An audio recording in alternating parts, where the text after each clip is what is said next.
Good day, ladies and gentlemen. I just read Master of Mankind by Dembski-Bowden, and while it wasn't bad, I'm pretty sure this is the worst book ADB has written so far. The premise is very straightforward. Draknien and a horde of demons are on their way through the webway towards the Imperial Palace. It is then up to the Custodes, the Sisters of Silence, and the Mechanicus to try and fight them off at a location called the Impossible City. This is basically the only really defensible part in the Mechanicus section of the webway, so that's where they want to try to hold them off. Will the Imperial forces manage to fight them off, and even if they can, at what price? That is the story of this novel, or at least in theory. In reality, this book is much more about getting an insight into the Emperor, the Throne Room, the Webway, the Mechanicus, and the Custodes. And this is both the best as well as the worst thing about the novel. On one hand, all the portrayals are perfectly on point. The Emperor remains somewhat enigmatic, but we still get some insight into who he is. He truly is a guy playing 40k dimensional chess with the laws of the universe, and this book goes a long way of clarifying a lot of his previous actions and portrayals. You can like him or hate him, but in the end, he is trying his best to save the universe at all cost, and that task kinda just proved too much, even for someone as powerful as him. I also really liked how he changes his attitude and behavior depending on who he's talking to.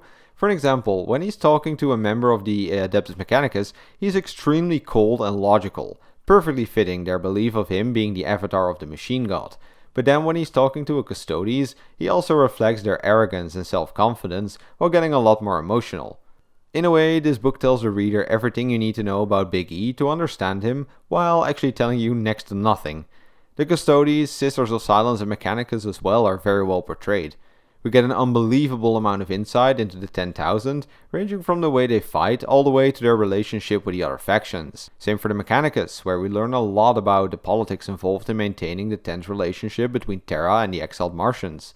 The action scenes as well were excellent, not just because they were breathtakingly awesome, but more because they all gave us some insight into the factions that were fighting, with their tactics, fighting style and weaponry showing their faction personality brilliantly. Same for the environments. The Imperial Dungeon is more awesome and weird than I expected, while the Webway is wonderfully mysterious and not to mention scary as hell. But the issue is that all this world building also comes at a cost of the plot. The plot is extremely basic and straightforward. There are demons attacking, and the good guys have to fight. And that's what they do for 400 pages. There isn't really any intrigue or cleverness involved. Not a lot of twists or turns to spice things up, and no meaningful side plots or character arcs either. Furthermore, Arkan Land is a really cool character, but he and his robot monkey only show up a bit here and there without really contributing much to anything, and the same story for the Broken Blood Angel Zephon. The main characters really are the Custodes and Sisters, but they are very bland and uniform. Now, that is perfectly on point for them, but it just doesn't make them fun to read about for extended periods of time. However, to end on a positive, or well, maybe negative, I have to say that the ending of this book is probably the most melancholic thing I have ever read in Warhammer. I won't spoiler what it is, but if you start this book, I do highly recommend finishing it, even if the middle can be a bit dull. So all in all, I think I'll still give this one 4 to 5 Banana Boys, but it's really closer to a 3 than to a 5, to be honest. Master of Mankind gives us some unique insights into the lore and is very much on point.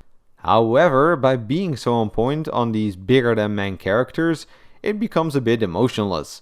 Basically, it's a world building porno that a lot of hardcore fans will appreciate for what it is, but if you're new to Black Library, this is like the last book that I'd recommend.